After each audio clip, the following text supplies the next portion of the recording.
Hello everybody, welcome to my channel, The Real Super Sam, and today is a brand new video. Hope you enjoy. I commented a very long time ago that I was gonna make this video, so here it is, the top 5 villains I wished were in the spectacular Spider-Man cartoon, if it kept going on, because I can't really think of a way to rewrite an episode. Characters who would have become villains are not on this list, so no Jackal, Hydro Man, Carnage, Sin Eater, Prowler, Hobgoblin. Maybe I'll have a character on this list that are going off that, like if Carnage was in the show, if Prowler was in the show, if Hobgoblin was in the show, you get it. And I'll try to stay away from obvious ones, or ones that were confirmed to appear someday if the show continued, like Scorpion, Mr. Negative, and Morbius, which made this list even harder, and I had to choose some interesting characters, and nothing like Green Goblin 2, or Prowler 2, or She-Venom.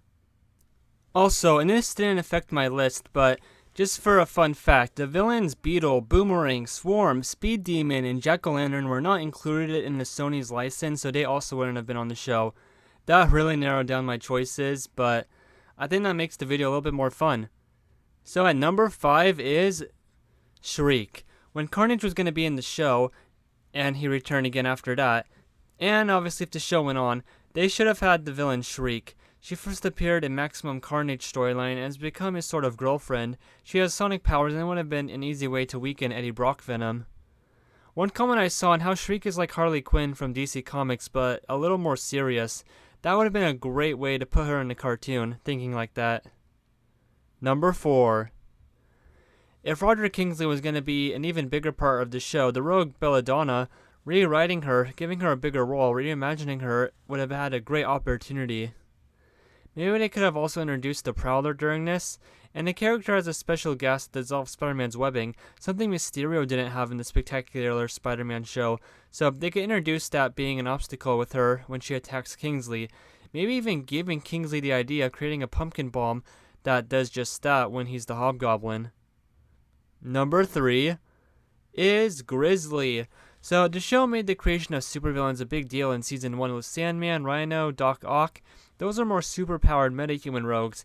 In Episode 22, like, they had the Shocker earlier, but there's a machine that helped Ricochet or Fancy Dan commit crimes, and it made the Ock stronger. They kind of focused on more mechanical ways of making a supervillain instead of just biological ways. They could have continued that trend later with the Grizzly. If Kraven wasn't going to hunt the lizard outside of the spring break spectacular Spider-Man animated movie they were going to make, which may or may not have happened, if they made an episode where Kraven the Hunter went after the Grizzly to hunt him, that would have been a really good story for just one episode. Number 2. The third big symbiote character named Scream, the yellow symbiote. This is the one least likely to have happened, but it would have been cool if the show wanted to do another giant symbiote character story.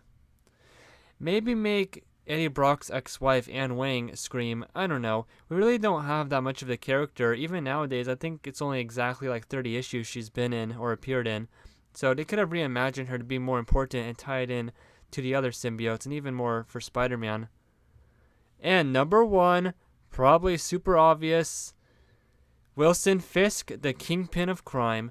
Yeah, Tombstone was changed a lot in the show to be more like the Kingpin, since the character was more associated with Daredevil, but with Tombstone gone and Hammerhead seemingly taking over, they could go the Ultimate Universe route and bring in the Kingpin, have him betray and, quote, cut Hammerhead by the knees, and take over the criminals in New York, really running it like a business.